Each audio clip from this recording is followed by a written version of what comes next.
Comment conduire sur la neige? On a la chance, ce soir il neige, et on va se poser une question, c'est comment conduire sur la neige? Alors il y en a beaucoup qui savent pas en fait.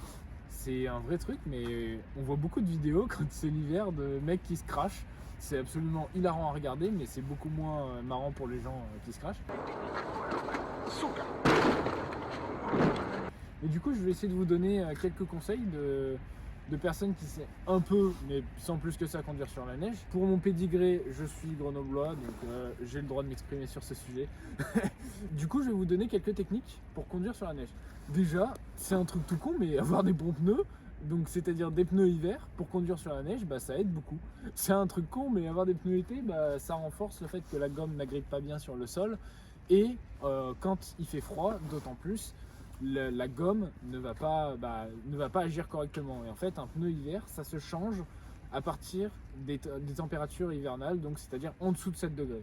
En dessous de 7 degrés, il faut changer pour des pneus hiver. Autre point, les pneus neige, ils ont un dessin particulier, c'est-à-dire qu'ils sont plus creusés, ils sont plus fins pour mieux venir chercher le bitume en dessous de la neige et mieux venir gratter la neige quand il y a une épaisse couche de neige. Donc ça va vous aider à déjà éviter les sorties de route et à être beaucoup plus safe dans votre manière de conduire, de freiner plus fort, de freiner surtout plus vite, pas plus fort, et de mieux tenir la route. Donc c'est-à-dire quand vous tournez le volant à droite, ça tourne à droite, quand vous tournez à gauche, ça tourne à gauche. Autre chose qui est intéressant quand on conduit sur la neige, c'est de ne pas aller vite. Alors ça peut paraître con, mais conduire sur la neige, ça nécessite d'aller très lentement, parce que les distances de freinage, c'est pas comme sur la pluie où sont multipliées par 2, là c'est multiplié par 4, 5, et plus encore si vous avez des pneus de merde.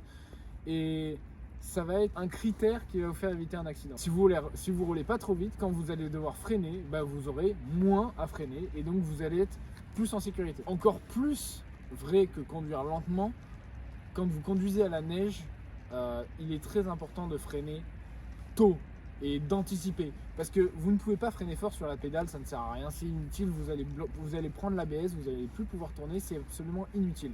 Évitez à tout prix d'en aller à l'ABS, parce que si vous allez à l'ABS, vous allez avoir moins de contrôle sur votre direction. Et si vous avez une plaque de verglas, votre voiture va aller tout droit. Donc freinez plutôt et laissez votre voiture couler avec une vitesse. Donc si vous êtes en deuxième, laissez la deuxième faire ralentir la voiture, ça va la faire ralentir tranquillement et vous allez éviter d'aller tout droit si vous allez sur une plaque de verglas.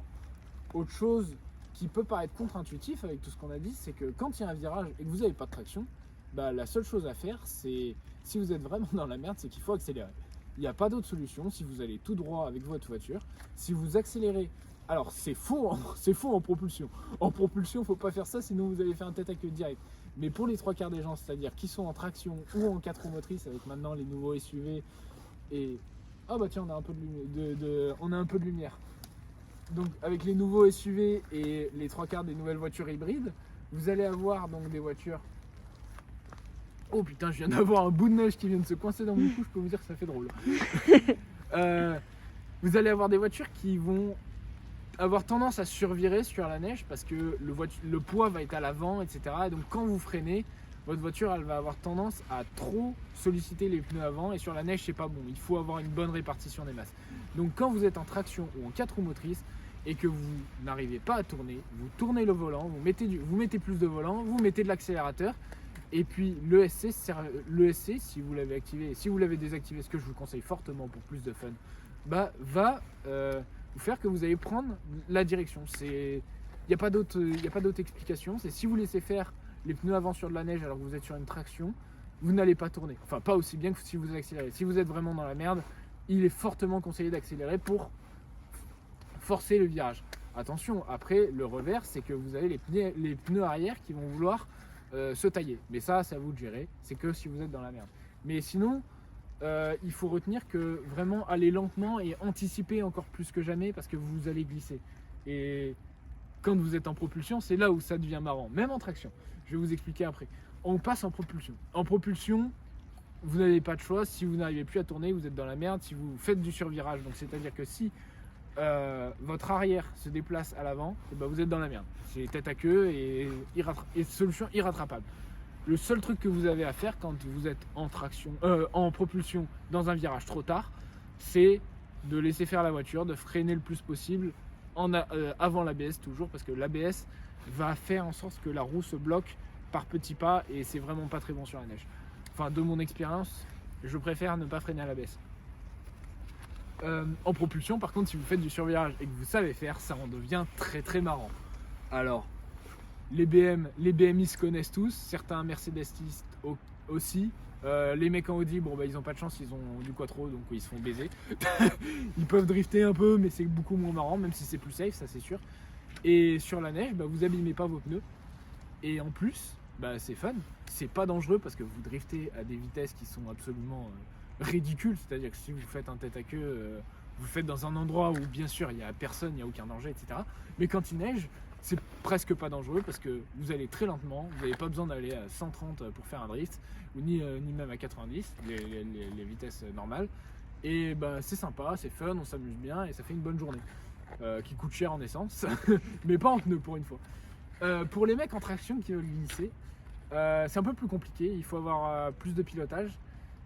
Souvent ce que vous allez faire, c'est qu'à l'approche d'un virage, vous allez vouloir solliciter l'avant de votre voiture en freinant légèrement et en donnant du virage. Et ensuite après, une fois que votre voiture part en appuyant sur le frein, donc c'est-à-dire vous rentrez dans le virage, vous freinez la voiture en mettant avec un angle pour rentrer dans le virage.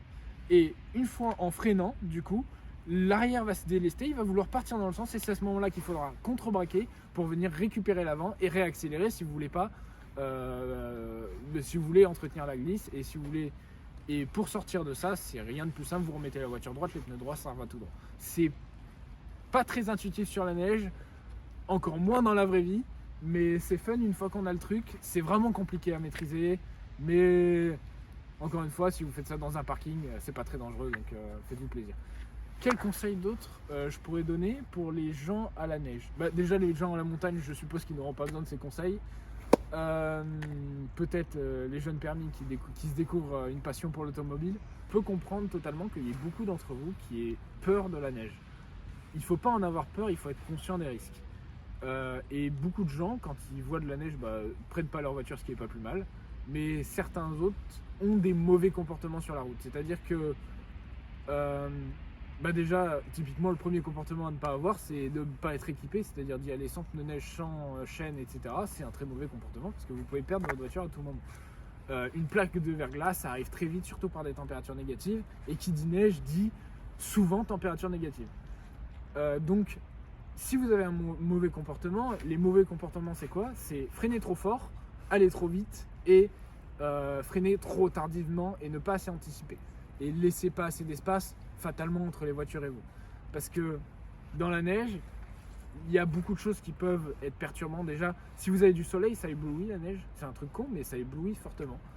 Il y a un certain stage de la neige qui est critique. C'est-à-dire, il y en a deux. Il y a le verglas. La neige, en général, quand elle vient de tomber, elle est assez agréable à rouler. C'est le moins dangereux, entre guillemets.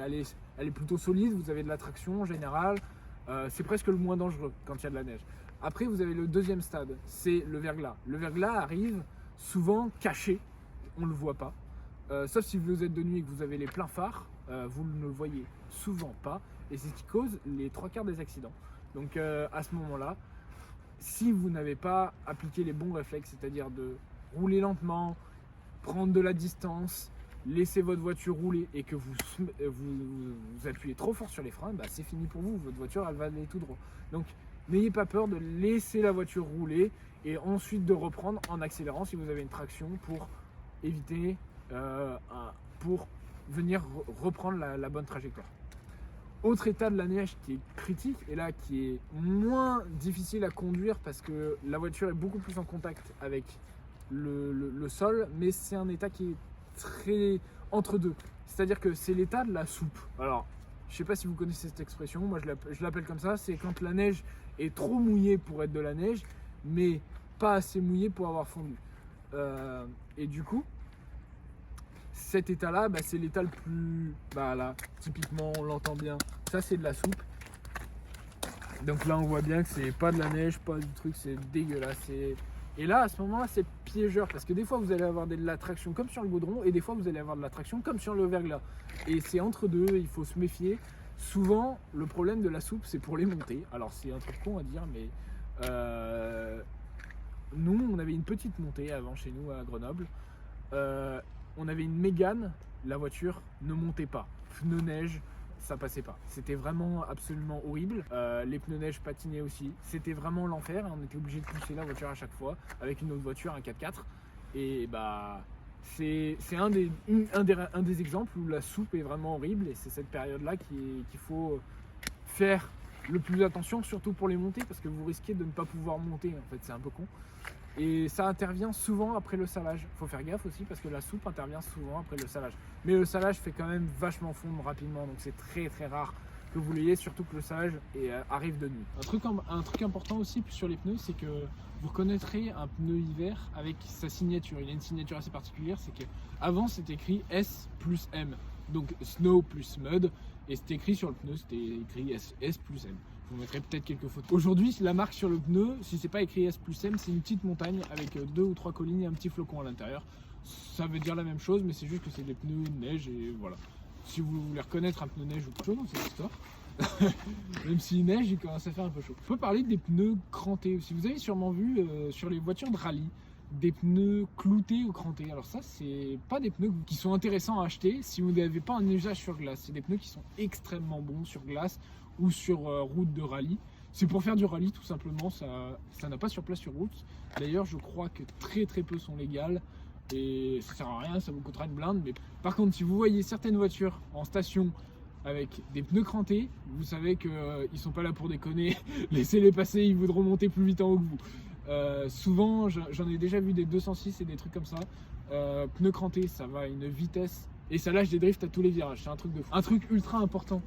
Là, vous voyez, quand vous vous réveillez le matin, il est possible que votre voiture, elle ait de la neige sur le toit. Alors, ça peut paraître con, mais c'est ultra dangereux.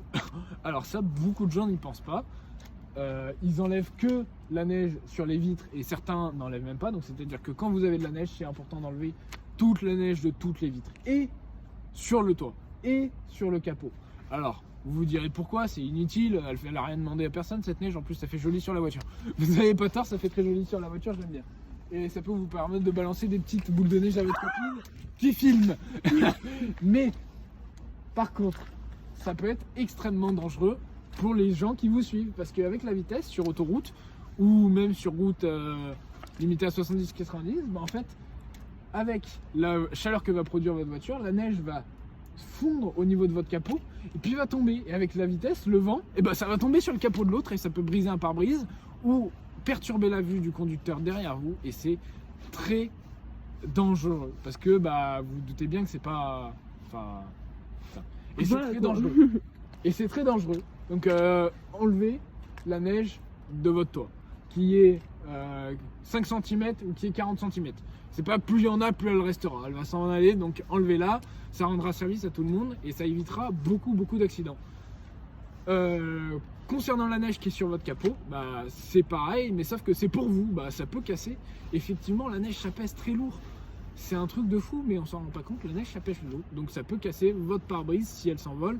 Ou pire, le pare-brise du copain de derrière qui vous a suivi, qui a rien demandé et qui lui a sûrement enlevé la neige de son capot et de son toit. Je vous remercie d'avoir regardé la vidéo, c'était un plaisir de la faire, surtout qu'il neige, donc ce cadre il est plutôt pas mal.